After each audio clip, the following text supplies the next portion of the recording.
I will call to order this meeting of the Somerset Berkeley Regional School Committee at 6:07 p.m. Due notice having been posted pursuant to the open meeting law. Any person may make an audio or video recording of this public meeting or may transmit the meeting through any medium.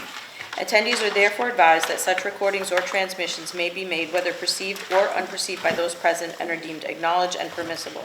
We'll do a roll call of members present. Ms. Ferreira? Present. Ms. Ashley? Present. Mr. Machado? Present. Ms. O'Brien? Present. Ms. Solomon? Present. And then also with us this evening, our Superintendent of Schools, Mr. Schoonover, our Chief Financial Officer, Ms. Pellerin, our Director of Curriculum, Ms. Haskell, our Principal, Dr. Brailsford, and our Recording Secretary, Robin Vaccaro. At this time, if you can, please rise for the pledge. I pledge allegiance to the flag of the United States of America and to the republic for which it stands, one nation, under God, indivisible, with liberty and justice for all.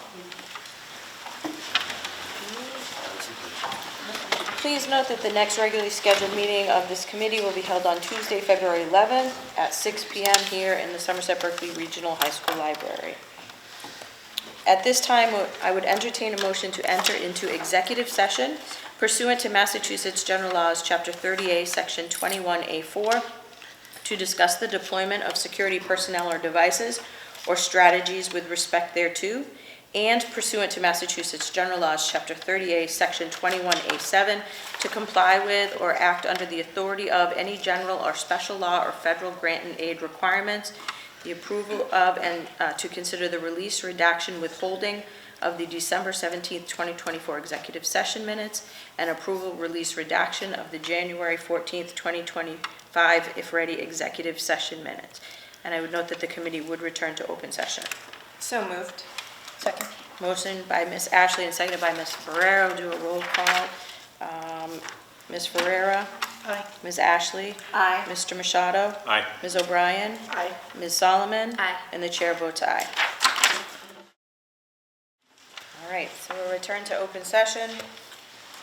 At this time, the next item on the agenda is the student teaching and learning. I don't think we have a student report.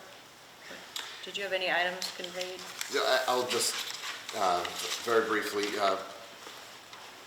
Ryan Vieira shared with me this afternoon, sends his apologies for not being able to attend tonight, but he's in the midst of a lot meeting deadlines for college applications, so that's where he is this evening. We did meet last week with the Student Advisory Council. He'll give an in-depth update at the next meeting, but concerns that they raised, just among them, we talked about parking lots, student parking lot, and parents coming in the morning and blocking some spaces. Nice discussion about increasing school spirit. Students want to try ways to increase school spirit here at Somerset Berkeley. Increasing student voice. They were talking about, hey, can we get like a suggestion box, but I believe there's already something on our website and some type of Google form or something where they're soliciting comments from students. And we had a discussion, students brought up about concerns about cell phone usage in school and almost requesting some limitations, more limitations, that they see how the negative impact that it can have on learning. So we had a nice discussion about that. I'm sure we'll be continuing that next time. Thank you. The next item on the agenda is recognition of our December visionaries. The committee would like to commend Haley Charest, empathetic, Jacob Faria, respectful, Isaac Loro, digital citizen, Peyton Morosco, independent and resilient, Skylar Rivers, academic, Daniel Svoboda, digital citizen, and Gracie Torres, empathetic. Congratulations to those students on that achievement. The next item on the agenda, do we want to take things out of order? Let's do that. Yes. If it pleases the committee, I'd like to take things out of order, and we'll get to ski trip in just a minute. But first, we need to move to item number 1 under new business, the citation and recognition of our esteemed colleague, Richard Fenstermaker. Mr. Fenstermaker, can you come on down here so we can embarrass you properly?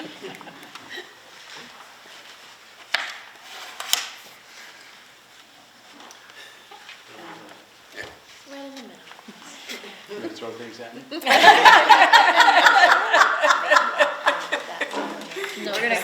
because the camera is on, so people. Which way? There are some folks here too who I think might like to say a few words, so we're going to keep you up here for a few minutes, if that's okay. All right. But before, I might need my glasses, also if I cry, you won't be able to see. So we're going to hear from some folks, but we wanted to, on behalf of the entire committee and the Somerset K-8 and the entire town of Somerset, we wanted to recognize you, so I'd like to read this citation. At a meeting of the Somerset Berkeley Regional School Committee on January 14th, 2025, a citation was prepared, signed by members of the committee, and voted inscribed in the permanent records. Citation of appreciation for Richard Fenstermaker. In recognition of Richard Fenstermaker's, that's so much better, outstanding service to the Somerset Berkeley Regional School District as a dedicated member of the school committee, and for his exceptional contributions as chair of the building committee, we extend our deepest gratitude and appreciation. Throughout his tenure, Rich has demonstrated unwavering commitment to the betterment of our educational facilities, working tirelessly to ensure that the needs of our students, faculty, and community were met with diligence and care. Rich's leadership, collaborative spirit, and thoughtful decision-making have left a lasting impact on both the academic environment and the physical infrastructure of our schools. His legacy of service will continue to benefit generations to come. We thank you for your invaluable contributions and wish you all the best in your retirement. We hope that this next chapter brings you joy, peace, and fulfillment, especially with the littles. Be it hereby resolved that the members of the Somerset Berkeley Regional School Committee commend Richard Fenstermaker in the official minutes, recording this expression of appreciation and gratitude to an honored member of the Somerset Berkeley Regional School Committee. There you go, sir.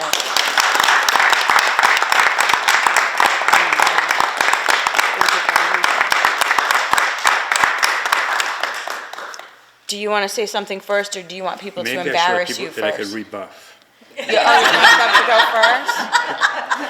them to go first? Or rebut, one or the other. You want to rebut? Can I just tell you who's here? Yes, please, introduce your family. My wife Claire is over there. And Thank you then for sharing him with us for so many years. my son Eric, my daughter Chelsea, Rachel, and yeah. Oh, my goodness. They would really want to know if I was coming here. So I might want to say. Do you want to hear what Julie Agliardi had to say about you first? Sure. Okay, so I have, Julie Gagliardi was hoping to be here, but she's not feeling well and didn't want to make you ill as you head into retirement. But she did ask if I would read this. Okay. She says she's sorry she can't be here, but wants to offer you her best wishes as you step off the regional committee, and more importantly, her sincere thanks for all the years of service to this community in various roles. Julie says, it was my pleasure and honor to work with Rich on the school building committee. She's so glad that she convinced you to be the chair. Rich's leadership of that project was amazing, and I believe the way that he led our group of 20 volunteers over 5 years to complete a project on time and under budget served as a model for many other school building projects. When he ran again to serve on the regional school committee after 5 years of leading that project, it just proved how dedicated he is to the students of Somerset and the region. He's a model for all, and I wish him the best as he spends time with family. It's from Joy. No, thank you. Okay. Now I'm going to go sit down so you're going to Oh, say a there few you go. words. Mine won't be as fancy as yours. Just try to do this briefly and with not letting my, I can't hear you. do I have to face? Okay. I've got just a few things to say. First, thank you for the recognition. I think you've got a lot of information there, and I would have gone for more money if I'd known. But 25 years ago, I joined the PTO at North Elementary School to be more involved in my kids' education, and here we are today. I've been on the thing since then. I've been very fortunate that I've had great committee members and school administrators working through all the years here. I am most proud of having the opportunity to be part of and in the planning and development of the Somerset Berkeley Regional High School.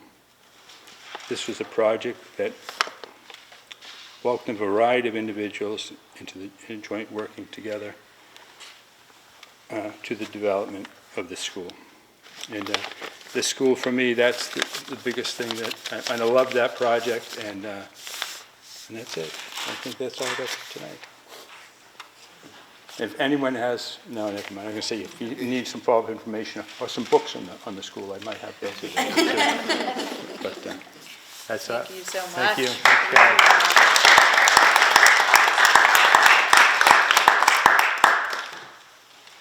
I have a feeling, I could be wrong, that Mr. Machado might have a few words. But before we let him talk, I just wanted to recognize in the audience, Mr. Rick Pierce is here, our longtime colleague as well. I don't want to put you on the spot, Rick, but I know you have a flair for words. Is there anything that you wanted to add? I know you worked with Rich for a long time. Well, I didn't come prepared to make any remarks, really, but I just want to congratulate Rich on his career as a servant in our community. I remember when he first ran for the Somerset School Committee decades ago, and he's continued his service to the community through many, many years. People have spoken about his chairmanship of the building committee for our new high school. Obviously, that was one of the motivating factors in my decision to run for the school committee. I recognized that this new high school was the largest capital project that the town had ever undertaken, and his leadership of that project was extraordinary.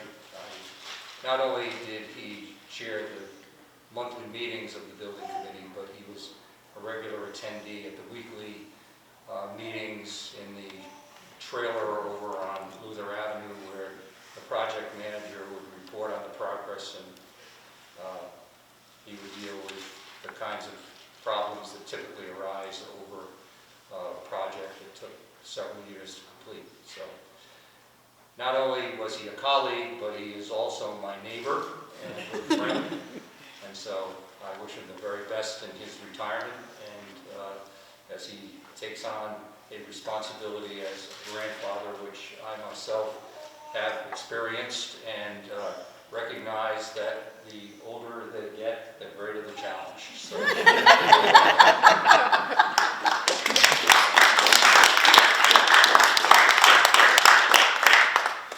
Anyone else? I'm just, I said a lot last meeting, but one of the things that, Mr. Pierce just mentioned, and one of the things that we all, I've had that privilege of being a colleague of his for the last 19 years, and it's probably for him too long, but one of the things is he's a role model.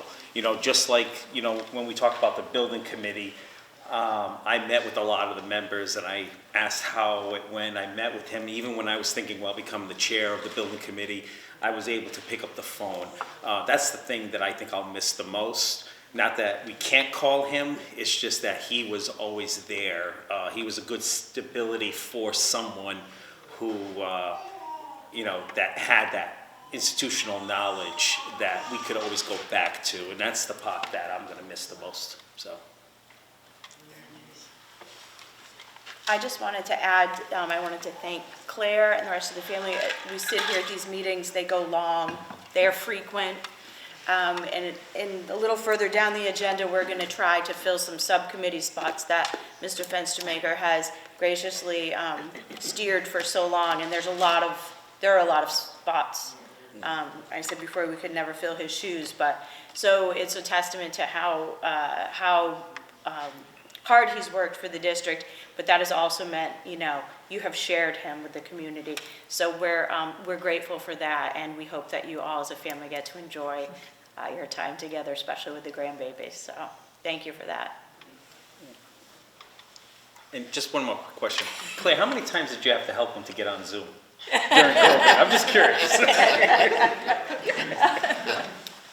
I know Mr. Austin's here, and we have family here, and would it be okay, why don't we take a pause for a moment and let's take some pictures, okay? Is everyone good with that? Yeah. All right, I'm let's all right do with that. I think we should capture the moment. So, huh? Well, we don't need to be in the picture, but let's get a picture, Mr. Fenstermaker, you, your family, that citation. Don't forget your citation over Yeah. here, yes. Don't forget, this is a good This is one. yours to keep.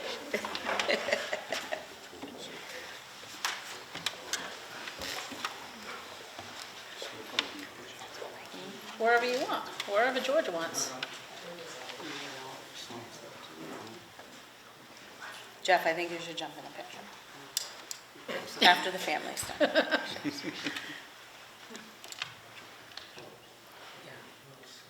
Yeah. I don't know, we need a good backdrop, but. You're not giving him the photo? You're not giving him the photo? There you go.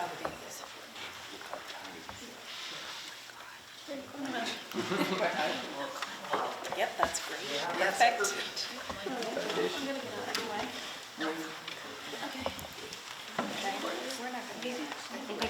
Oh, citation, I was thinking. There we go. That's what we need. Yep, sorry, it's getting out of the way. It's almost worse for us.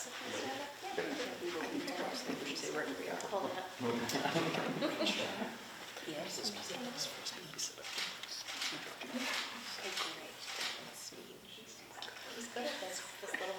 He's good at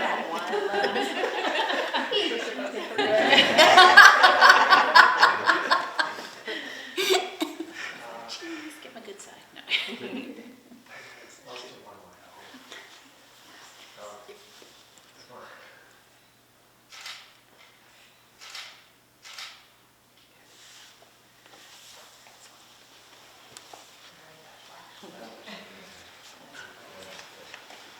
Mr. Fenstermaker, you want to take one with Mr. Schoonover? Sure. Y'all are photogenic.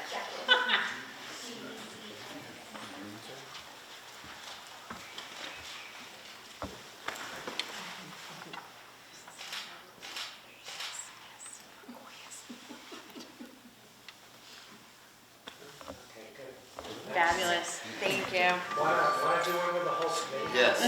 Yes. Yep.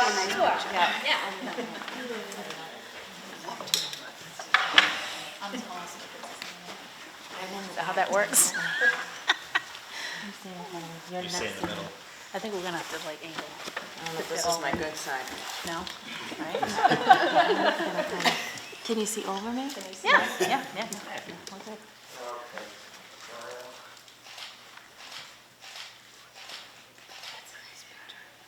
I have spots. I know.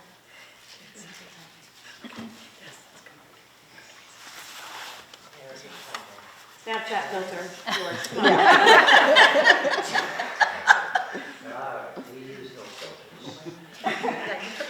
The hashtag. That's the problem, there are no filters. Congratulations. Thank you.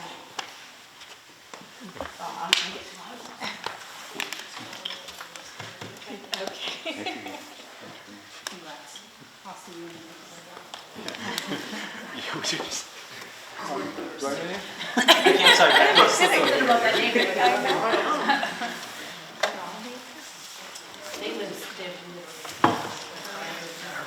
Which of these 5 are going to be my next target now? Let's make this no wonder. I can't do this. How many minutes did record? Who am I going to bully now? It's a hot mic, Victor, okay?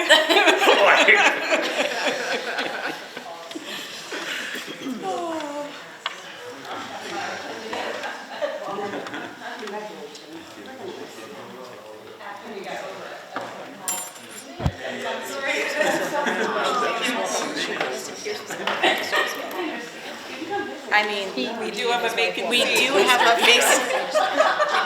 vacancy for a couple of months. And the best part is he doesn't have to stay for the rest of the meeting, right?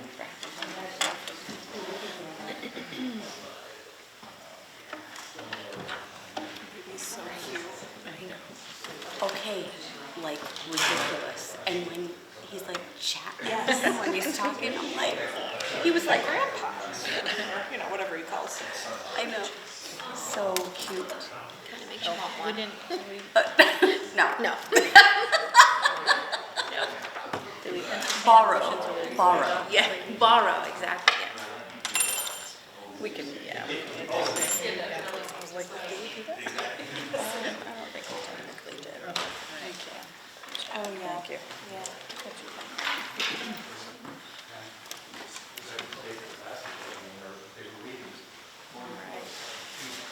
Okay. All right, sadly, moving on. No. I would just Sorry. Just my mom face. Just to finalize that, I would entertain a motion to adopt the citation as prepared for Richard Fenstermaker. So moved. Second. Motion by Mr. Machado, seconded by Ms. Ferrer. All those in favor? Aye. I'm not even calling for opposed. So voted. Thank you, everyone. Okay, reverting to the usual order, the next item on the agenda is approval of the ski club trip to Smuggler's Notch for February 2025. Thank you. We're all How's everybody yours. doing tonight? So yeah, I'll be brief. We've been doing this for over 20 years now, which is crazy. You know, the justification, the rationale, this trip's been going on before I was here, so it's been going on for over 20 years. It's beneficial in a variety of ways. It brings students together from different backgrounds. Kids get all put together and they get to meet new friends, build better bonds, build better relationships. It's great for these kids to learn, to do something that challenges them, something that they haven't done before, possibly. I learned how to ski on a high school ski trip, and I got bit by that bug ever since. And I just hope, you know, the kids who go, they always have a great time.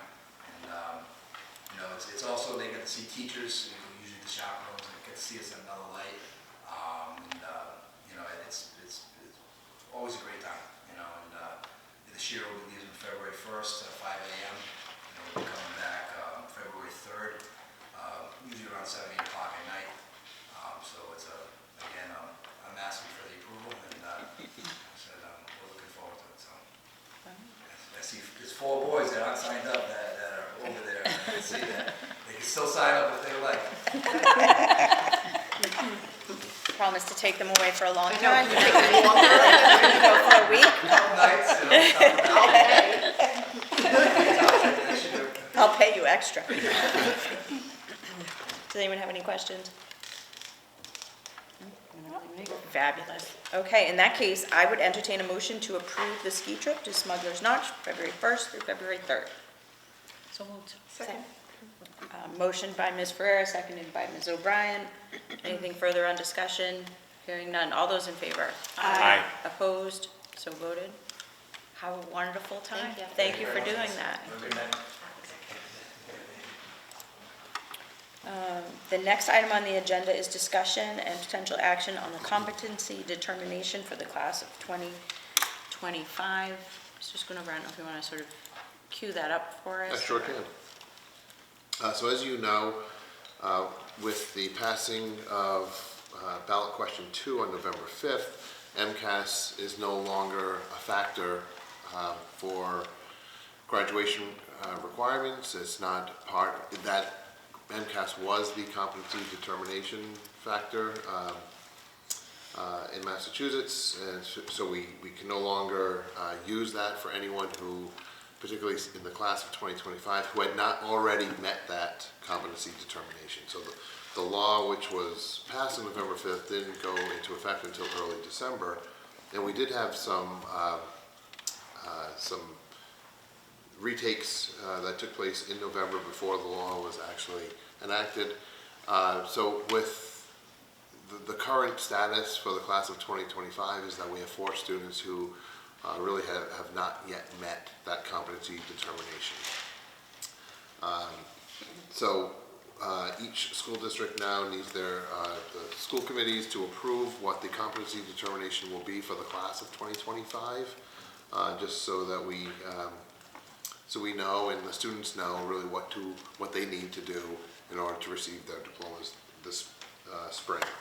The state is informing districts that really we need to establish this competency determination in the subjects that have been MCAS tested subjects. So it's really through grade 10 English, through Algebra 1 and Geometry, and either introductory physics or biology, which are the 2 MCAS tested sciences.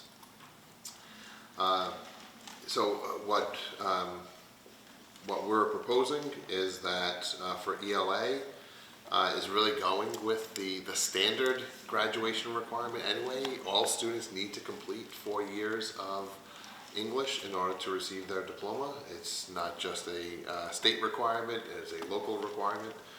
So the proposal in front of you, it was for that, a successful completion, which means passing grades in 4 years of ELA, successful completion of 3 years of mathematics, which is the graduation requirement, demonstrating proficiency in topics through geometry and algebra 1. Some students will complete that at really the geometry and algebra 1 at the end of the sophomore year.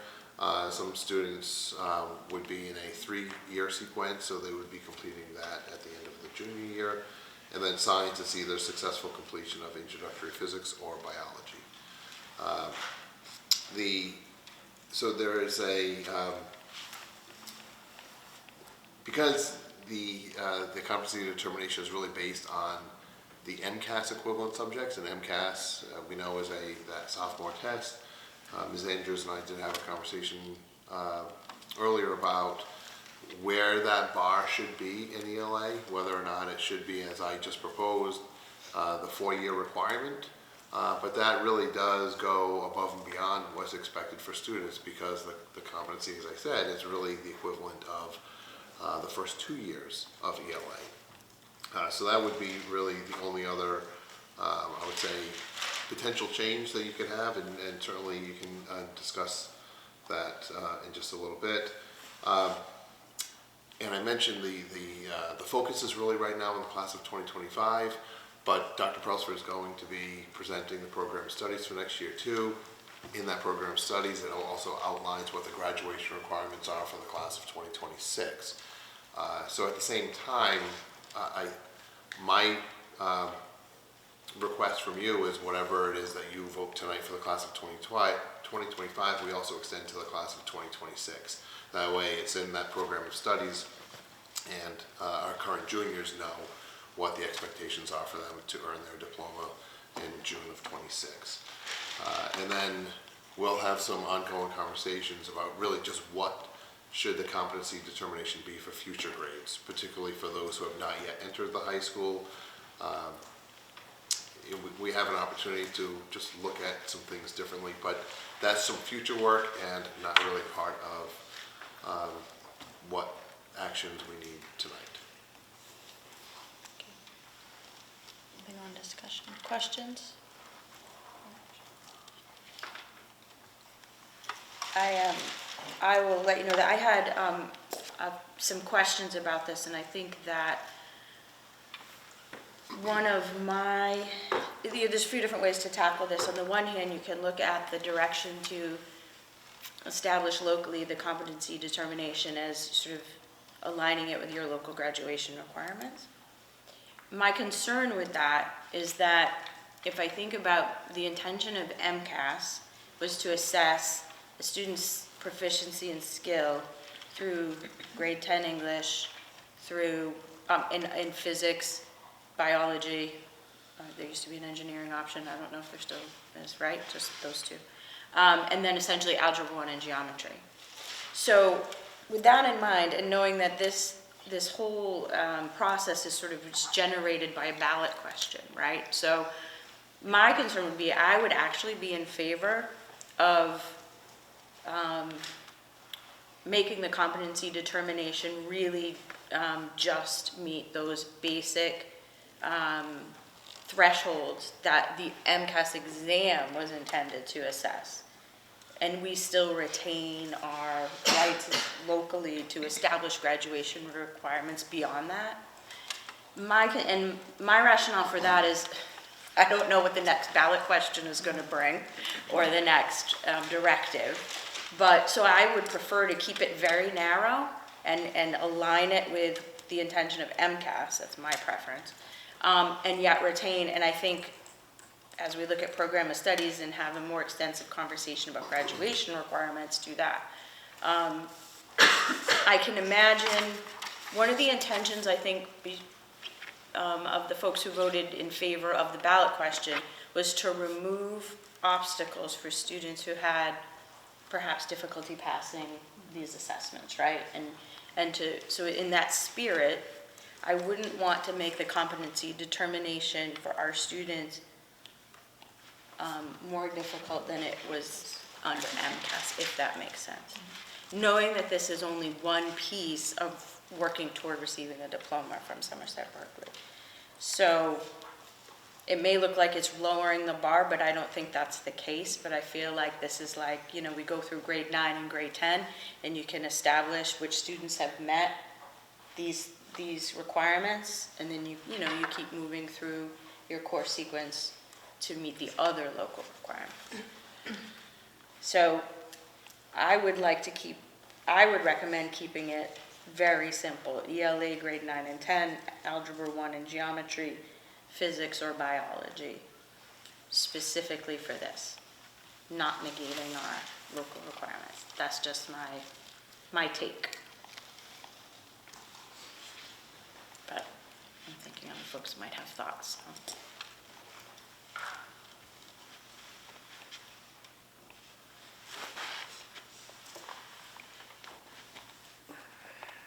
Well, I think if I could chime in here, I think that, it's January 14th, and I think to your point, right, if kids have not already done this, it's pretty hard to, circle back and do 4 years of, successful completion of ELA, whereas they may, within these 4 years, have had 2 years, or they may have, be on the cusp this year and be able to get themselves where they need to be. So I do think there certainly would be more flexibility in focusing on the, grade levels that the MCAS intended to assess.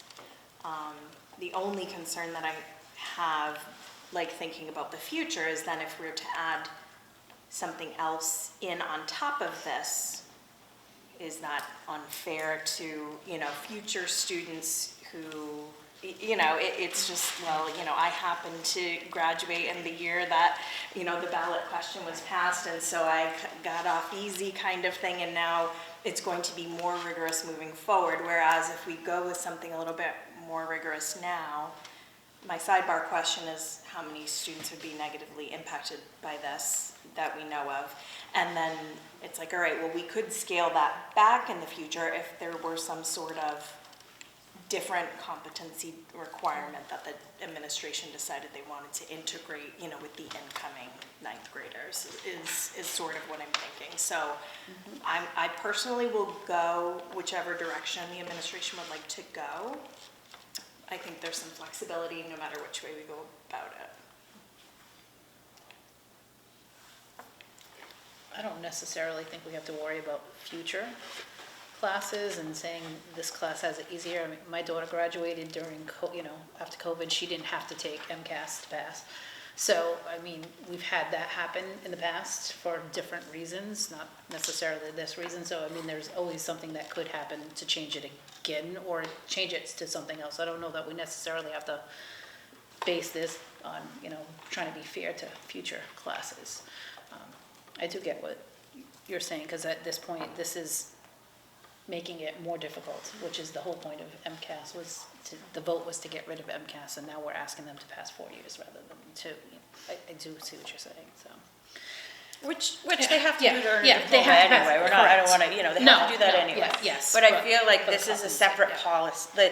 DESE is asking us to make a very specific, separate policy called competency determination in lieu of MCAS. And for that reason, that's my rationale for keeping it very circumscribed and sort of disaggregating it a little bit from our local requirements, which we want to be rigorous and robust, and I think we retain the right even down the future to, that's a whole separate discussion, but to maybe add to that. So I don't wish to lower the bar, but at the same time, I think about what was the intention behind the legislation. And I realize we're also probably talking about, we're fortunate that we're probably talking about very few students. However, those students maybe are the ones in need of most support, flexibility. So I don't know that I see the advantage of making it this rigorous for this slice when we have, other pieces that address that. But that's just my opinion. So I'm just going to give my 2 cents since I'm being asked to vote on something. The MCAS, the issue I had with the MCAS is if a student failed the MCAS, but yet met all the local requirements, they did not get a diploma. That's the issue with the MCAS. This proposal is what is required to get a diploma in Somerset, Berkeley High School. So for me, what MCAS stood before, the people in Massachusetts said, we don't want it. Why are we talking about something that the people did not want? Now, if someone had passed the MCAS and failed these requirements to get a diploma in our high school, would the student have gotten a diploma? No. The problem with the MCAS, it was superseding what is required in our district. Because if you fail the 2 years you could have gotten all A's in Somerset Berkeley High School, but if you failed that test, you didn't get your diploma. You had to make it up and try to, so I understand what you're saying, but I'm not dumbing it down. I'm just saying this is what's required for the Somerset Berkeley Regional School District to get your diploma. You must have 4 successful years of ELA, not 2, because that thing doesn't exist anymore. So I understand your point, but I'm looking at it as my local responsibility to our students is we are requiring 4 years of ELA. And with a passing grade, just like Durfee, just like Swansea, just like every other school district, is that the only other thing is that the state stopped it at year 10, but they also supersede what the districts were doing.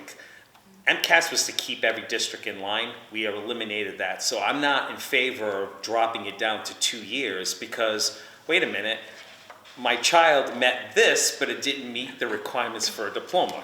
We're sending mixed messages, in my opinion. The message is, Somerset, if you want to walk across that stage, you need 4 years of ELA. You need 3 years of passing mathematics, and it is with geometry, algebra 1, and again, science, 3 years of completion of either introduction to physics or biology. So to me, I don't see anything wrong with this. And honestly, anything that has MCAS attached to it is irrelevant now to me. It really is, because until the next MCAS, and again, this is not a failure of our school district. This is not a failure of the taxpayers. This was a failure of DESE. They knew there was an issue, and they just waited and waited. And listen, now they're talking about MCAS 2.0. Too late, too sad. You know, you waited too long, the people spoke. Regarding what's gonna happen in 3 years from now, that's the next school committee's problem, because at this point, we're worried about what's today for 2026 and 2025. So I'm very comfortable with what's being proposed to us. Can I ask a question? So the 2025 and 26 students are aware that this was part of the requirement to graduate. What you're proposing, That, that has That- always been, nothing's changed there. Yeah, I agree with Victor then. Because would it be contradictory to have two different sets of, because one's gonna override the other, so one contradicts the other if you say, this is our MCAS equivalent expectant, you know, what we expect, but this is truly what Somerset Berkeley is saying.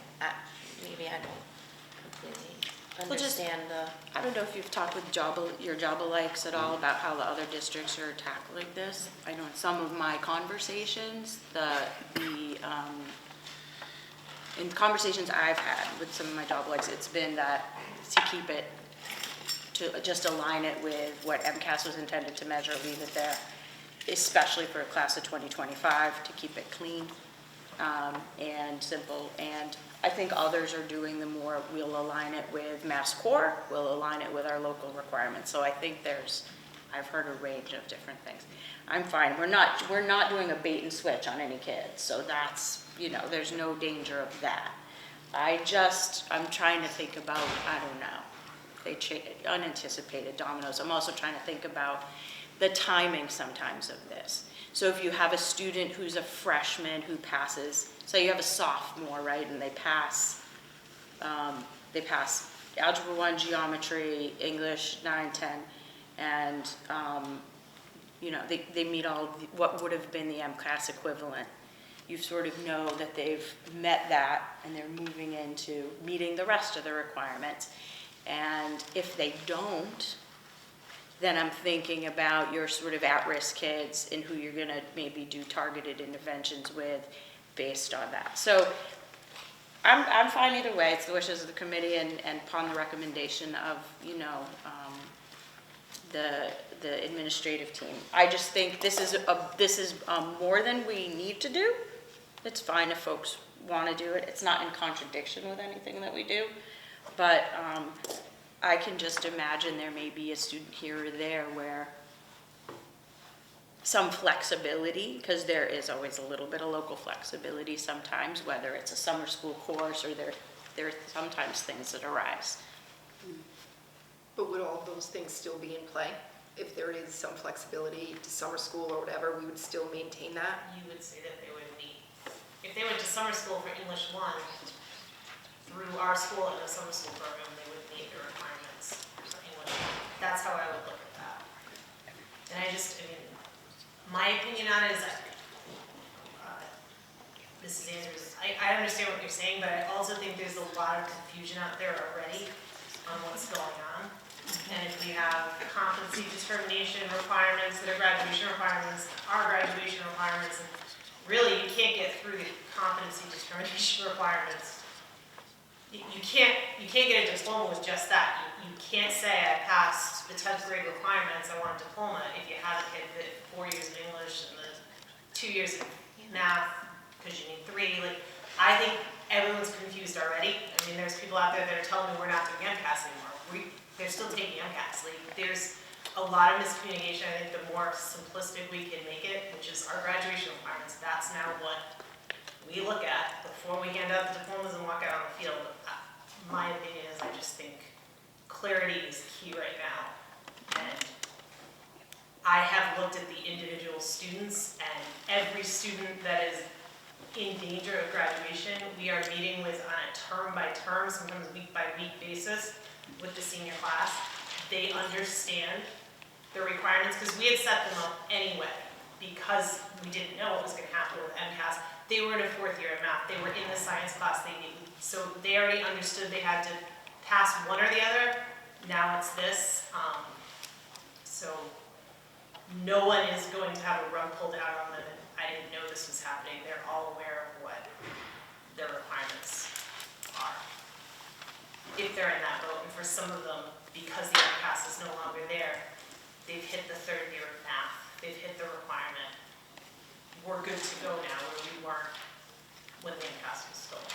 Well, then, can I ask a question related to that? Because this is obviously a partial, this doesn't include social studies. I mean, I guess, like, so this does not align, this is not a representation of our graduation requirements, even this proposal. Right. Because it doesn't include credits, it doesn't include social studies, it doesn't include all the other things. Right. So it's a partial, so I guess it's how partial do we want it to be? I don't want to hold it up, you know, but I'm just saying, these are not our graduation requirements. These are a portion of graduation requirements in those 3 subject areas. It doesn't address a whole bunch of other things that we also require. You know, I don't want to make a problem where there isn't one. I just think that knowing how this came to be makes me concerned for making it broader than it needs to be for this specific purpose. That's really my, it may not be a problem, but that's really was my concern. But, you know. I think I feel assured after hearing from the administration that they've looked carefully to make sure that this will not trip up any students this year, and they're obviously having continued conversations. So that is what, you know, has helped me get to the point where I'm ready to support this personally. So. Yeah, and as Dr. Brailsford said, because we've had the education proficiency plans in place, which are no longer sort of valid going forward, but students who had not yet met that competency, the school was working very hard with them to create what path they needed to be successful, to show their proficiency. So those plans are already very much in place, aligned with what this proposal is, and the kids know what they have to do. And as Dr. Brailsford just said, I think maybe even 2 of the 4 students, if it was needing a science or a math, they've already demonstrated that proficiency. So we could already take 4 of those students and say, okay, well, 2 of them now, you've already met the graduation requirement, and now we've just already reduced it in half. You know, I understand, Mrs. Andrews, exactly what you're saying, because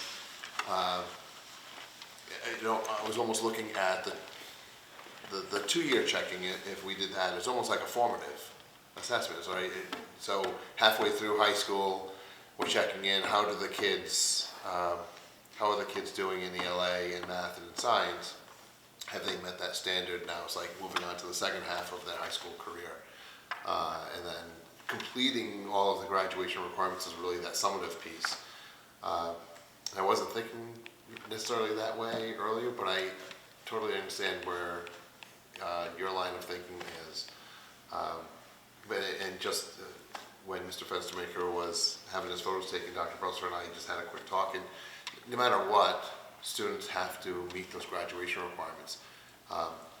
If this proposal is approved, students just won't know what that competency, that they've met that competency until May of their senior year, rather than knowing it at the end of their sophomore year. So that's really the key difference. It's just when they know that they've checked that box off to be on that path toward their diploma. Could I just ask another question? Are all of these courses, I should know this, I'm sorry, I don't, all these courses full year courses? Yes. Okay, because I'm wondering, is the language about 3 years of science, there aren't any semester-based, do we want to say courses or units, or do we want to say years? I don't know. I like courses, just because it gives us if anything were to change, I don't know. But right now, they're all full year. I don't know, if a student took a dual enrollment course, I don't know. I'm imagining maybe options where do we want to say year, are we okay So, with course? in the program of studies, it goes by credits. Each credit, like each class is 5, full-time classes are 5 credits. So if we wanted to change it to 15 credits, that's how, that would align with the program of studies. I like that idea, just We for didn't it to say be, courses. what's a program year? of study. If you look at page 5 of the program of studies, it's 20 credits of English, 15 credits of math and science. And we would add, I can go into the next part, must pass intro to physics or biology, we would have listed in that. And in math, it would be the geometry, the algebra one, which they have. I'd like that. Okay, do we have a motion? Anyone? How about it looks like I would entertain a motion to approve the competency determination requirements for the class of 2025 and 2026, as proposed by Dr. Brailsford and Superintendent Schoonover. So moved. Second. Okay, we have a motion by Ms. Ashley and seconded by Mr. Machado. Anything further on discussion? Hearing none. All those in favor? Aye. Opposed? So voted. Okay, that leads us next into, the next item on the agenda is the discussion and action on the program of studies. So I believe you were all given the program of studies prior to this meeting. To my knowledge, I've never personally presented the program of studies to the school committee, so I hope I do the right thing here, which is basically, I'm going to go through the things that have changed since last year. So if I don't talk about it, assume it's status quo from last year. So if, to start with on page 5, the SBRHS graduation requirements, and I did highlight in yellow what is going to change based on the discussion we just had, which is we added that to the 15 credits of the science graduation requirement, one of them must be either the intro to physics or biology, which is very hard to graduate from here without taking one of those 2 classes, but it is possible, so that is why we put that in there. Mrs. Andrews, to your point before, like if you took all the project lead the way class, there's ways to do it, most students don't, but, so we added that, and then we took away all references to MCAS in terms of the graduation requirements, so that's what we did there. We formally added, also on page 5, the class of internship, which that is going really well. I think we're up to 11 or 12 students that are participating right now in an internship. 3 at the fire department. I believe there's 8 or 9 at the elementary schools and middle school, and then there's 1 person out in the business community. So we've kind of formalized that process. We even have curriculum that the students are following now, so that is a formal class. On page 7, under the English Language Arts Department, we are trying to add 2 new electives to our program of studies, creative writing and journalism and speech and debate, which is a blast from the past. We used to offer that. We are bringing it back. But that is all of this obviously is subject to what students sign up for. We run the classes that students want. So these have been added.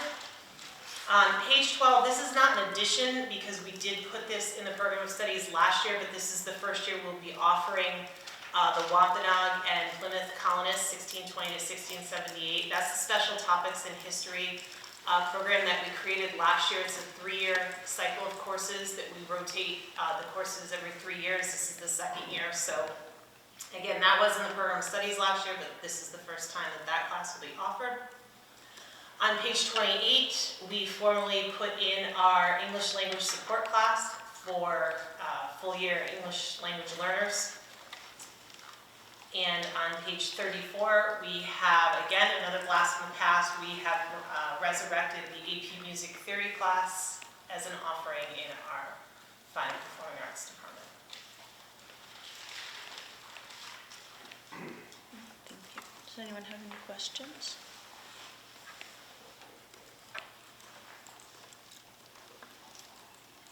I have a quick question.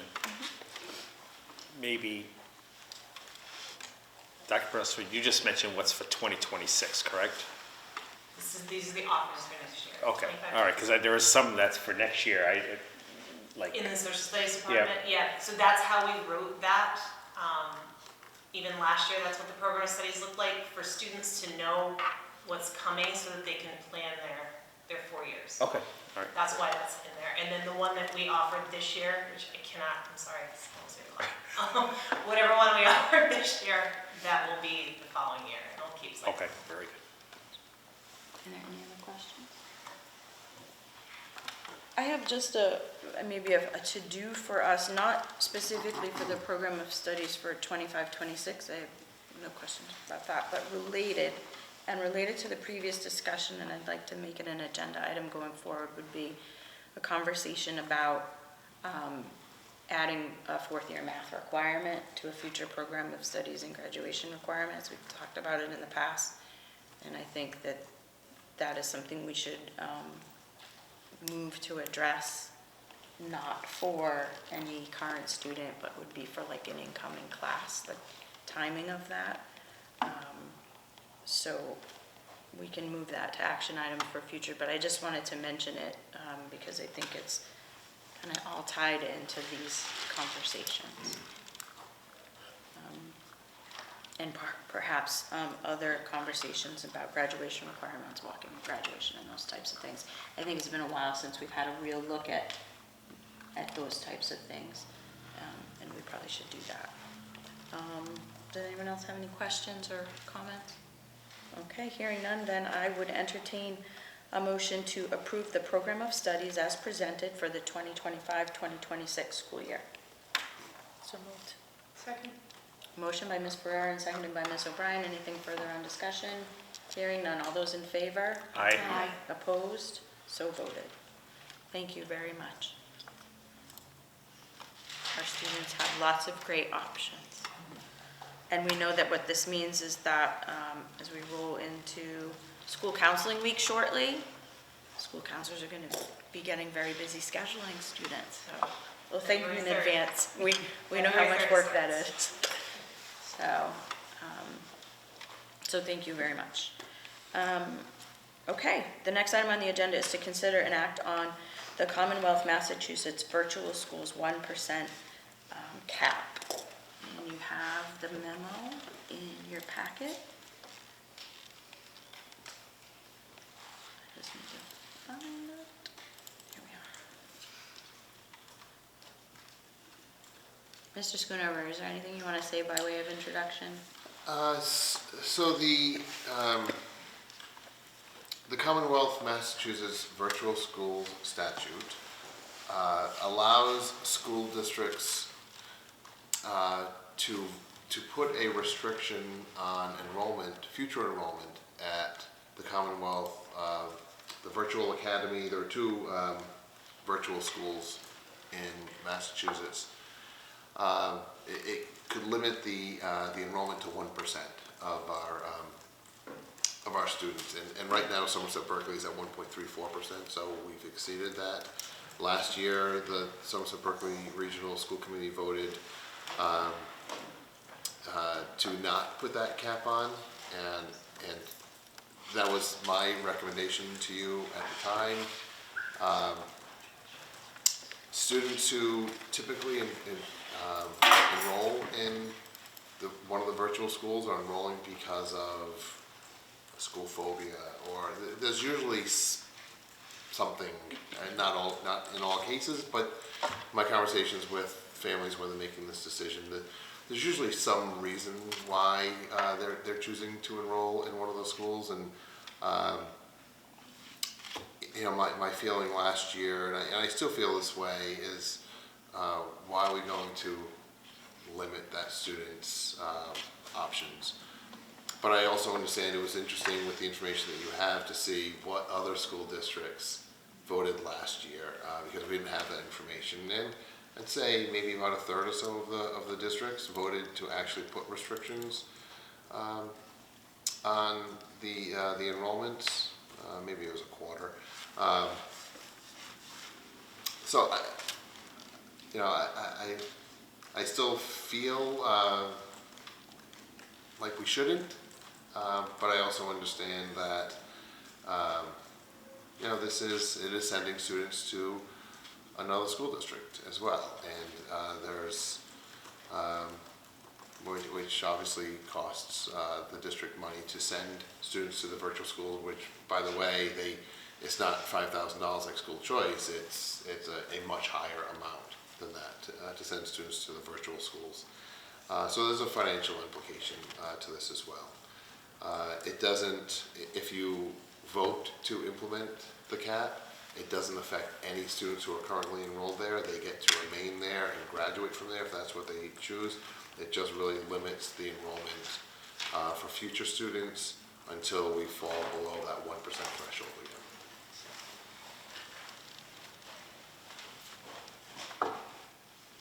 Any questions?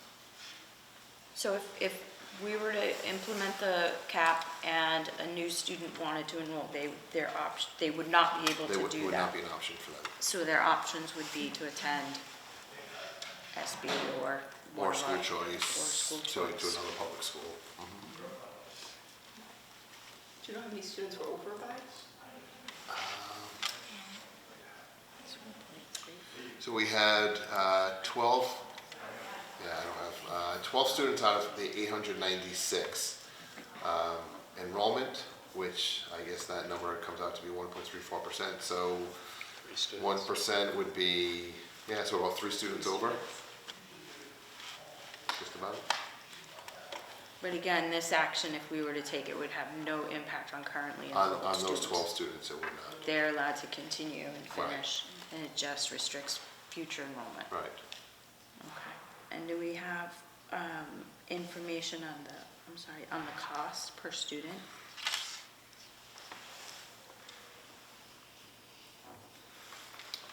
They bury that, don't they? Yeah, I didn't see that, but I've seen threads from superintendents on the listserv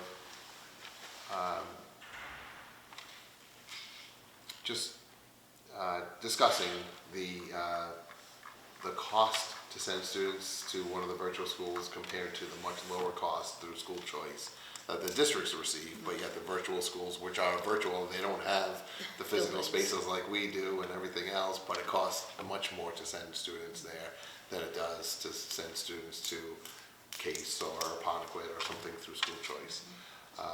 But I don't have, they did not include the cost in this information. So if I may, Madam Chair, I do remember this conversation last year when you had mentioned that you would like to increase the 1%. And at that point, I was very hesitant, but I don't even think I said a word during the meeting because I wanted to take your opinion and bring it forward. Seeing that it's 1.34, I'm concerned. And the reason why I'm concerned is, one, if a family moves to Somerset and their child's to come, or Berkeley, and their child's to come to either Somerset Berkeley High School, that's the school that they purchase a home for. And the reason why I felt a little hesitant last year was if I want to send my child to Stank, the Somerset School Department doesn't give the family any money to go to Stank. You know, it's basically, but this is one of those caveats, but if I want to do a virtual school, I can. I won't be supporting the no cap this year because of that one reason. I would, if I hadn't heard that the 1.34 would be affected, then I would have to reconsider because I don't like to give something to a student and then pull it back. But in my opinion, I just don't feel comfortable. And the other real reason, besides we don't give that benefit to Catholic or private schools, we don't give that to parents, we're working on a budget. And at this point, I can't put another unfunded mandate on our school department where 5, 6, 7 students that want to go, that's a mandate that I didn't budget for. So that is the main reason. One, how is it fair for the other private school parents? And two, our budget's going to be very tough. So that's why I'm sticking with the 1% this year.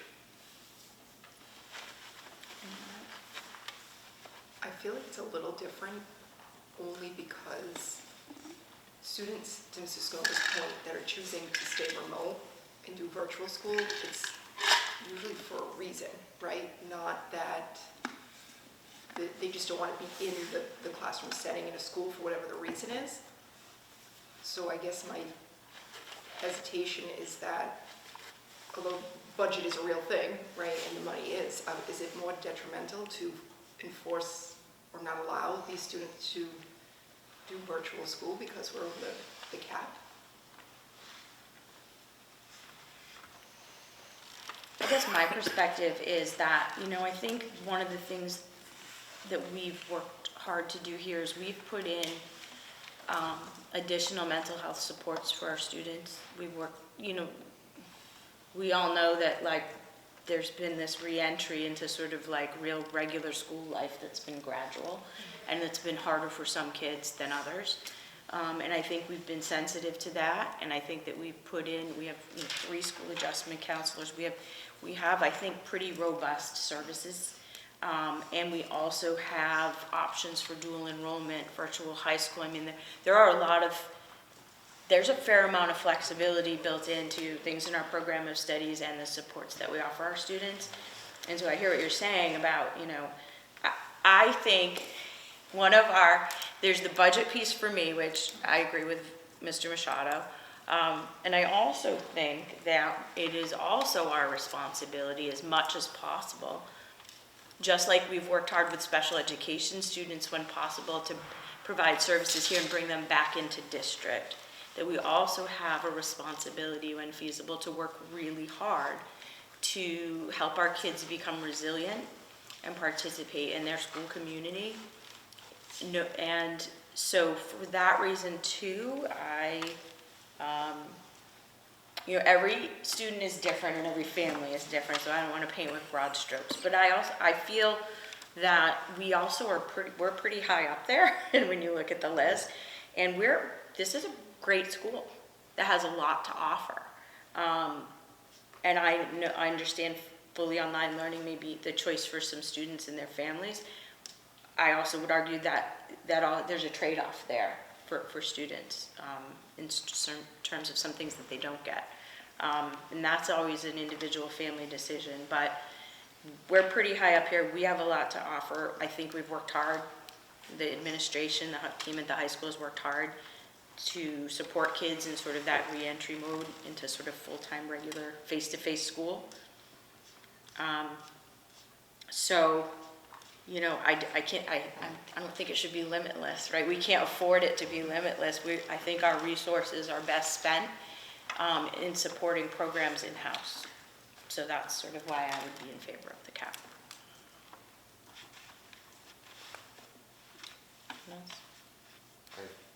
Two additional pieces of information I just found. So last year at this time, we had 11 students. So it did increase by 1 since February of last year. And the cost per pupil for FY25 is $9,727. So, almost twice school choice. That's a teacher, right? 9,000 per at 12. Times, well, it's 13 now, right? 13 students now? 12 now. 12 now. 12 times 9, my math's not great, but that's a teacher's salary. Yes, it is. So, and again, we're not saying it's not an option, but I think it's reasonable to I don't cap look it. at it as it's a teacher or 2 teachers' salary. I'm looking at it, those are resources that we're taking away from our schools that we are not servicing the other 884 students. That's how I'm looking at it. Those are, special ed is a different situation. Like, for instance, when we're bringing the kids in because we want them part of our system. But if we have a student that has to go to the school of hearing impaired or something like that, we can't handle that. So that is money well spent. This is a situation where, yes, there are phobias of school, germs, all of that, but I also believe in 2020, how many students were doing remote before pre-2020? do we have those numbers? I would love to see what those numbers were. Or is this becoming something that, ooh, I get to stay home in my pajamas and not have to leave the house. I can play my video game, you know, so I would have to, those are the numbers that I really want to see before this whole remote thing even occurred. And I'll just go to colleges, for instance. What is the ratio between remote and actually on-site in colleges? That's a number that I would love to know as well, because I know a lot of students, they do all 4 years remotely. But what is the ratio with that as well, before and the pandemic? Because I think the pandemic is what really may have, and I have no data about it, but I would need to have that data as well, so. But I'm still looking at it as these resources are being removed from our 890 or 884 students. You know, and don't get me wrong, if they needed to ever be an exception and the superintendent really feels that there is something that's seriously, guess what? He always has that authority to come back and speak to us on something. Anything else in discussion? Okay, in that case, I would entertain a motion that the Somerset Berkeley Regional School District restrict full-time enrollment of future students in a Commonwealth Massachusetts virtual school and set a cap to 1% of the district's total enrollment effective as of the 2025-2026 school year, which does not affect the enrollment of district students currently attending either of the CMVs, and to authorize the recording secretary to submit a letter stating such, along with the final minutes of this meeting, to the Department of Elementary and Secondary Education Commissioner on the committee's behalf. So moved. Second. Motion by Ms. Ashley and seconded by Mr. Machado. Anything further on discussion? Hearing none. All those in favor? Aye. Opposed? So voted. Thank you, everyone. Okay, move along. The next item on the agenda is the discussion for the process of filling the vacant seat on this committee. I just would fill in the committee. I wanted to let you know that I had a conversation with the chair of the Somerset Board of Selectmen, Mr. Souza, to review the process as outlined in the regional agreement. And we agreed that the town would post the opening with a closing date of January 31st. According to the regional agreement, we have 60 days to fill a vacancy. It's a joint appointment of the Board of Selectmen and this committee. And we proposed holding a joint meeting on February 11th, just prior to this meeting. He is going to check with the other members of the board and get back to us. And Raman, I don't know if we've heard, have you heard from them? Okay. Maybe we can reach back out and just confirm if that date and time works for them so that we can all know that. But tentatively, February 11th at 5 p.m. What we would do is provide the members of this committee the materials of any of the interested parties who are asked to submit the resume, a letter of interest and a resume. We review that, and potential candidates would be interviewed in public by the joint committees, and then we would take a vote on the 11th for that appointment. They would serve until the Somerset Town election, at which time whoever is elected would fill the 1 year of Mr. Fenstermaker's remaining term. That's sort of the process that we outlined. The one thing that we didn't talk about that I think would be good practice would be to develop a set of questions in conjunction with the Board of Selectmen to ask the candidates so that we cover that. So I don't know if the committee has thoughts on any questions about the process, anything that we should, Mr. Machado? Well, this is going to be my second time appointing someone for a school committee. What we did in the K-8 side was we only had 3 candidates who had, all 3 of them came in. They submitted their resume, why, their intent, their letter of intent, and things like that. I don't believe we asked questions at the meeting. I think we had the opportunity to reach out to them personally and give them a call at that time, instead of questioning them during the meeting. So I think that might be a little cleaner, in my opinion, because you may ask a couple of questions and they may want to pull out instead of, oh, I wasn't aware of this type of thing, you know. But I'm fine either way. The dates work for me, but one, I'm really concerned how many candidates may or may not put in for it. We could have one, and that one person might not be the right person. And we don't have to, only if one person puts in, that one person doesn't automatically get the position. You know, if we don't find that they're qualified or whatever the case may be. This is not an election. We are appointing a person who we feel like can do the job. So if one person comes in, doesn't mean you're it, you know, that type of thing. And I see that a lot in town government in Somerset. Oh, I'm the only person that put in for it, and they appoint that person. I'm looking for a qualified person. And second, if they're going to be interviewed, are they being interviewed as a whole, like a candidates debate, or are we bringing them in as one at a time and the rest of them are outside waiting to come in type of thing? So I would recommend that the chairs discuss what format we're going to use. You know, are we doing more of a candidates debate or a hiring an employee model? Because at that point, we might not need 5 to 6 o'clock. We might only need 5:30 to 6, depending on how many candidates there are. Right. So. And when is the deadline for the letters? January 31st. Okay, so that gives us 11 days to. I know I got some questions as to how many openings there actually are, so I just wanted to put that out there. There are 2 seats. One is, Kelly is the incumbent, which will be on the ballot for 3 years. Then Mr. Fenstermaker is 1 year. This is an appointment just until April. There was some question because there was a 1 year for the Somerset K through 8, and was questioned how those are appointed, and those are appointed every year. That confused me.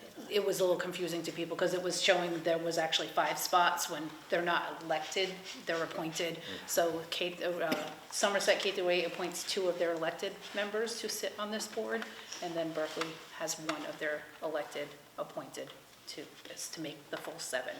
So just wanted to put that out there because I know So there's some basically, question. George Austin messed up. No, I think there was some confusion when looking at it, that there was so many openings, they weren't quite sure, so I just wanted to put that out there. That's. But there is just one 2-month appointed position. It's like an available. interim until the election to fill the remaining 1 year left on Mr. Fenstermaker's term, so. Do members of the committee have a preference about process? My inclination is, I like, whenever I interview anyone for anything, I like to have set questions, and I ask all the candidates the exact same questions, and I like to do it individually, because it's not an election night, right? And they're not, so that would be my preference. That's not specified in the agreement, how we have to do it, and I haven't discussed that with Mr. Souza or the board, but that would be my inclination, would be if this board wanted to generate some questions. I think consistency and, you know, openness is key to the decision, so. But So are you asking us to submit you and Mr. Souza some questions? And then you will compile, because many of them. Submit to Robin. Submit it to Robin, and So then. we don't break any. yeah, I think maybe the best thing would be for folks to submit some questions. And Robin, if you don't mind sort of compiling, we might have some duplicates, and, you know, I don't think we need 10 of them. I think less is more. for Less is sure. more. I mean, we might have a different perspective than some of the questions that the Board of Selectmen might come up with, but I think we can confer with them, come up with a set list, and that would be my inclination. If folks are comfortable with that. So we'll reach out and have that up. Any other questions on that process, where we are? Just one. So to Victor's point, let's say it's one person and we don't deem them qualified, or nobody does. We just run with that vacant until the election? It's not ideal. It's not ideal, so, Is there a process to I mean, I suppose we could reopen, but we would be on a tight timeline to meet the 60 days. I only But we ask have a little because bit of time. nobody's pulled papers yet for the 2 open seats. So Yeah, right. Right. it's concerning that we have 11 days for somebody to show interest. Yeah. Mr. Austin, we need your help.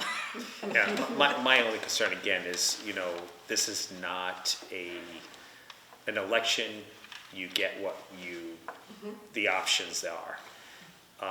And that's usually what it is. But an appointment, I'm gonna have a hard time voting yes for someone that I don't believe can do the job correctly, or goes against all the beliefs of a school committee member, and 2 months is really a very short window. It really is. You're talking 3-4 meetings, but you know what that window is?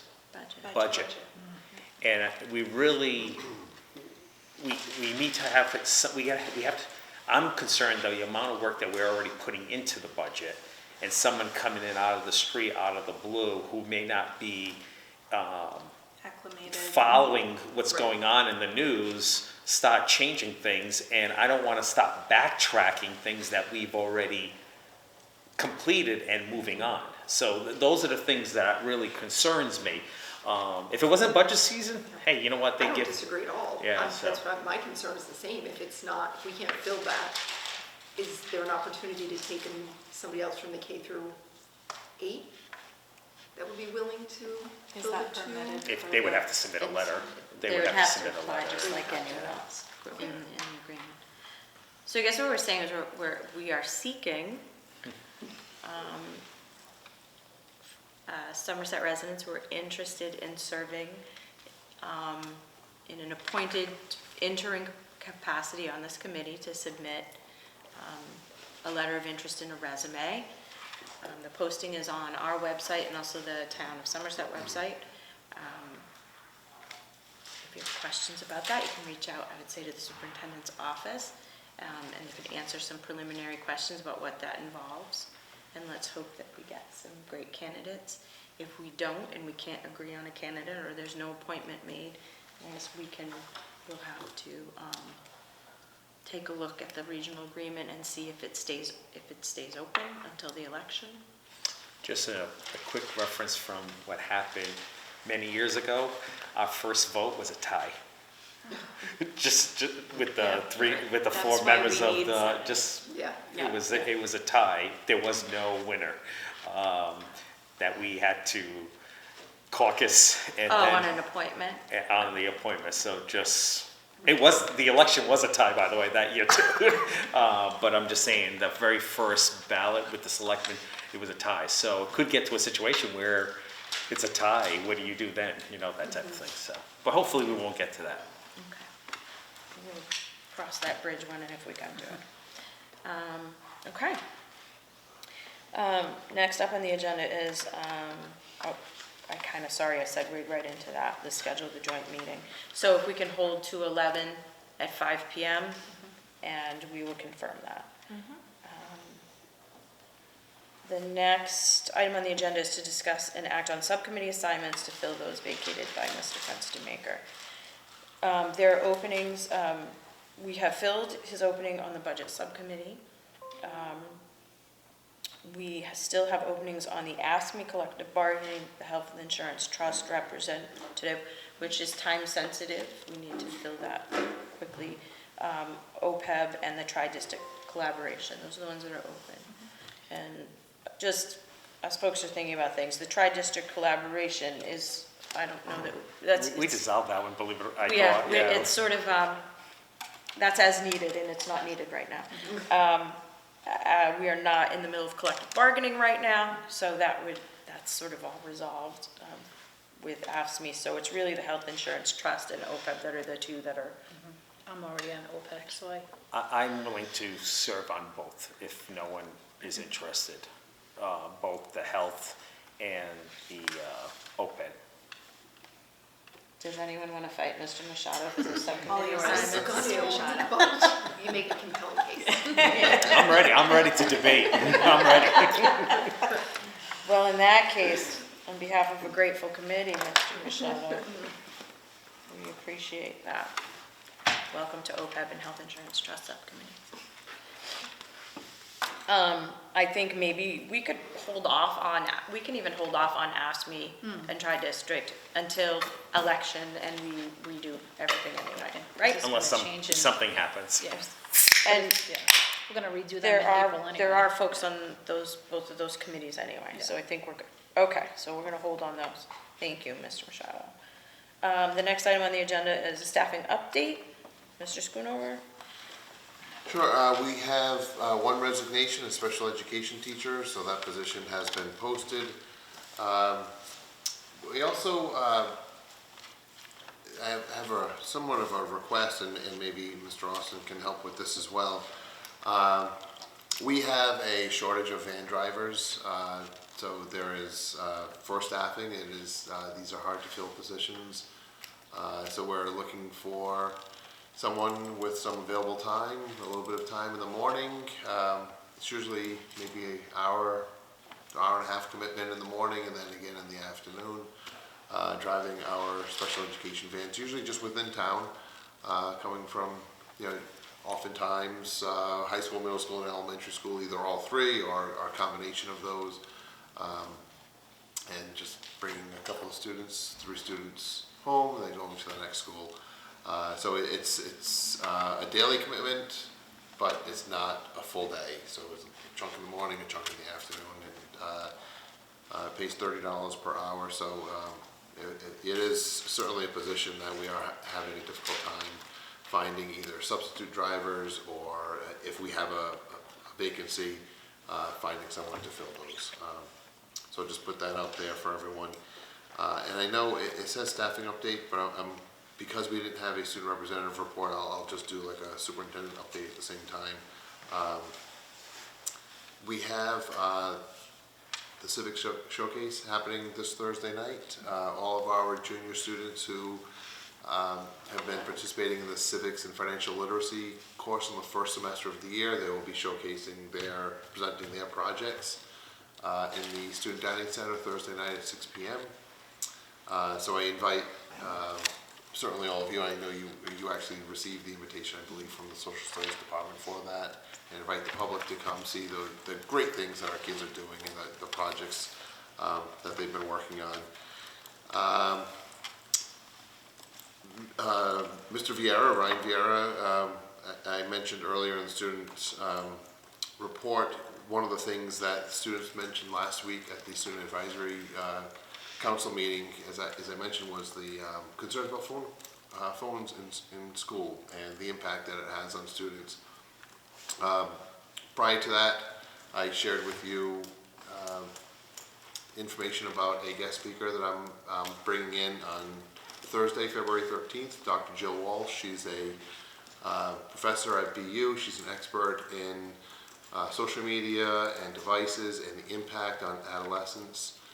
So she'll be giving a talk to us, to parents. I've extended the invitation to neighboring school districts too. So if there are other school administrators, school committee members who are interested in learning a little bit more, I think it's hearing from students, and I think hearing from an expert like this, it'll give us some foundational understanding of the impact that cell phones are having on students, in case we want to explore creating some policies to really limit the usage in schools and having a very firm limit, unlike what we've done in the past. And I think lastly, we talked earlier in the fall about ice skating here at Somerset Berkeley. We lost a good opportunity last week. It was so cold, but it was just on the heels of coming back from vacation. I've talked with Chief Barros and Chris Whitman from the Water Department, the town administrator. So I think the Water Department may be coming out tomorrow to try to create what we had last year by accident out in this front soccer field and make use of this cold weather that we're having. We've clogged, we've intentionally now plugged the drains that were accidentally plugged last year, clogged. And so we'll see what happens. You know, if it's something that works out, then maybe this is something that we can do every winter. You know, the weather is, you never know. You can get 4 days in a row of sub 30 weather and it's perfect, and then all of a sudden it's 50 degrees and everything melts, and then you've lost your opportunity until the next winter. So we're going to try that. So if you see, or if anyone sees the War Department out here flooding this field over the next day or two, you know, that's all that's happening. Okay, and hopefully it works out. Can I just ask, Yes. circle back to the van driver Yes. question? So I just wondered, so it's an AM and PM, it's $30 an hour. Do they have to be, do folks have to be 21 or just valid drivers? Are there other criteria? Valid driver's license? You know what? Absolutely valid driver's license. That's a requirement. You have to get a special license. If any questions, someone can email somersetvans@sbregional.org. That is an email that goes right to Mr. Rosario, and he will be able to answer any question that someone has. So it's somersetvans@sbregional.org. Great. $30 an hour is not bad. Maybe we'll find someone. Thank you.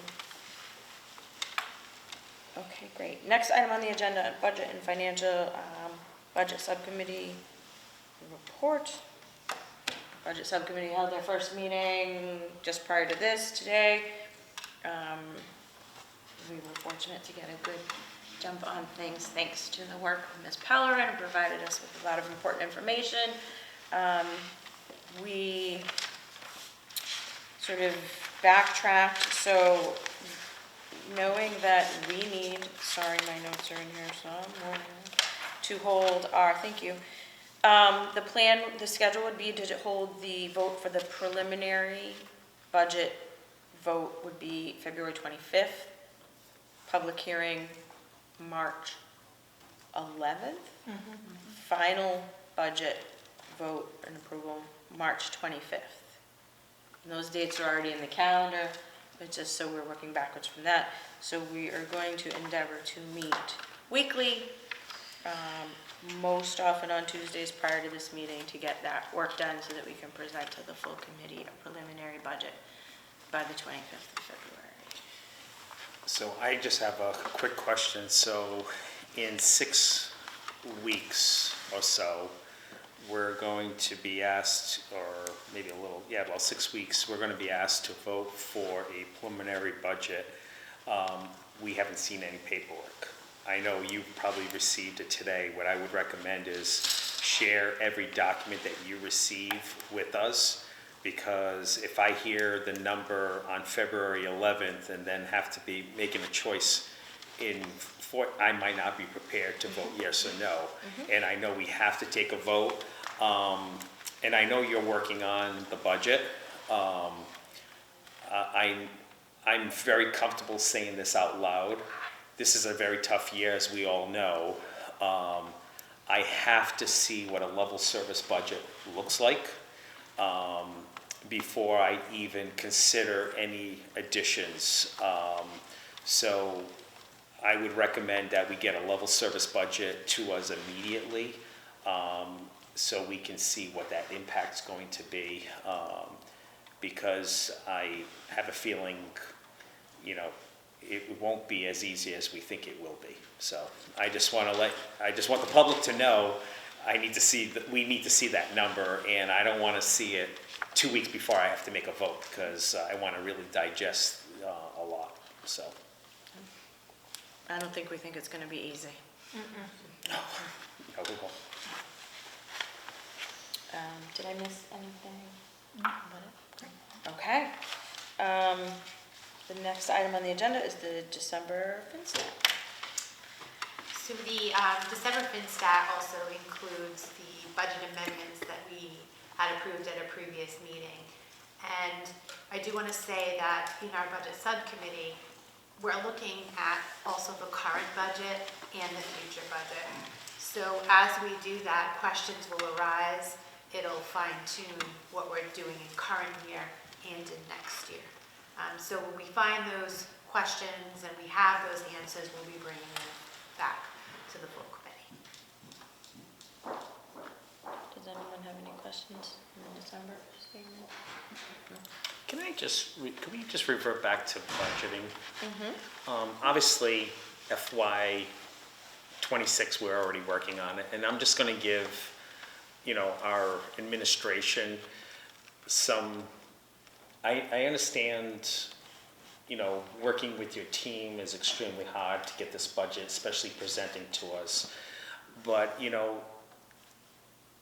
as budgets are gonna become a little bit more and more difficult, I'm gonna go back to the years where I first started off. We would get the superintendent's budget in December, sometimes early January. And we were working on it along until we got to, and I don't know if it's because of the whole budget subcommittees, but I feel like getting the budget in February to make a decision for town meeting in May, or even during election seasons and all of that. So I'm just going to encourage the administration. That should be our goal moving forward, is getting something, either the January meeting as a presentation, the superintendent's budget, not the budget workshop, but the superintendent's budget to be placed to us. Because I think Ms. Ashley said it best at our school committee meeting last week. We were looking at the number when the selectman was at our meeting. Before we meet with town officials and things like that, she put it in a way that kind of reminded me how we used to do it. I remember slicing apples at Wilbur School for Thanksgiving pies for the needy, and Mr. Medeiros and I were already talking about the budget and how it was going to be presented next week or something like that. So I think we need to get ahead of the game, especially as it's getting more and more difficult. So that's just a goal I would like to put on you. So I don't disagree. I would love to do this earlier as well. There is a difference between now and then. Two budgets. There were two Two budgets. budgets, and I quickly. Two budgets and the same staff working on Yep. two budgets. Yep. That takes a tremendous toll on everyone. And so, I mean, that's Yeah. it. Completely understood. I know. And I'm not trying to, No, yeah, I know, I definitely I know, but I'm just thinking it's just extremely difficult. I know you're working hard, I know everyone's working hard, but it's really, it's tough to really look at every line item. And as you are building two budgets, I'm reviewing two budgets as well. So now my time is cramped where I was used to just watching it, so that's why. So maybe find a happy medium type of thing. Yeah. All right. Thank you, everyone. Next item on the agenda, Berkeley and Somerset Public Schools update. Solomon, do you have an update for Berkeley? News from Berkeley. Our community school is trying very hard to prove to us that it wants to be replaced. We had, in so many ways. I don't know if I want to hear this. We had on Christmas Eve day, we had a hot water pipe burst and flood the library. Completely flooded it. And because school was already on break for the holiday, thankfully, I guess, the steam from the heat set off the fire alarms, which notified the fire department and found it relatively soon. So there's a couple of takeaways, the thankfulness of that, and that school was not in session. Kids were not sitting on the floors in the library, on mats doing things. But flooded the library, so our custodians worked very hard that week, ripping up the carpets, and we didn't lose too much, just the steam from the books, kind of, some of them, we lost posters on the walls, things like that. But so we're working to replace carpet that we're gonna find bottom of the barrel clearance carpet that we can put down for the 2 years that we need it to get us through. So that happened to us. Superintendent Ryan announced a number of grants that we received from the Somerset Berkeley Education Foundation, so I just wanted to, in another forum, thank them for their continued support of us and our programs. I think that was, I had a little fun thing, our student reps reported to us on their newest venture. They've set up what they call the Nest, which is a concession stand at all of our basketball games, and they are little entrepreneurs in there. They've got candy and popcorn and merch from the schools that they're selling. It's proven quite profitable for them, and everybody loves it. Don't quote me on this, but it's the first of its kind in our area. No other, or K-8 anyway, has that kind of setup at their schools, so they're having fun doing that. That's it. Thank you. Who wants to give the Somerset update? Mr. Michelle, Ms. Ferrera, Ms. Ashley. I did pull up the agenda Okay, in case good. Ms. Ferrera needs a break. We typically make her do it. While you still can.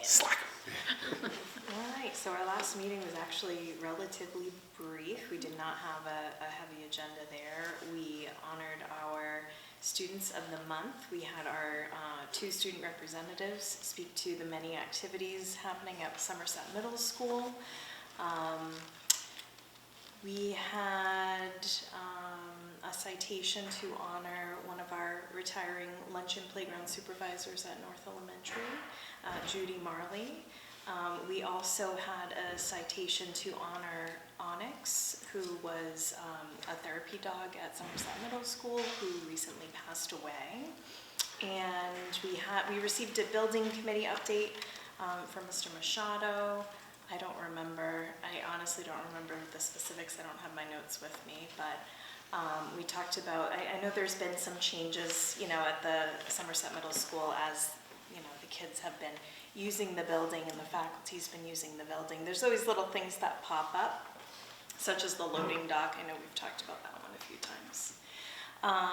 We had our superintendent's update regarding some appointments and resignations. We had our December financial statement.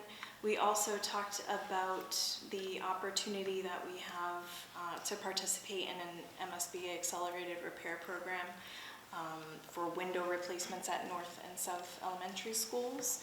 And so we're looking forward to moving forward with the next step of that process, which is, bringing to the community this opportunity and giving them the chance to vote on approving funds for our, I'm going to choose the wrong words.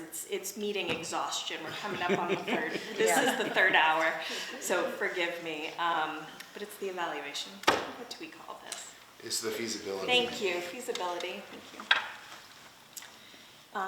We also talked about the other articles that we have coming up at special town meeting in Somerset.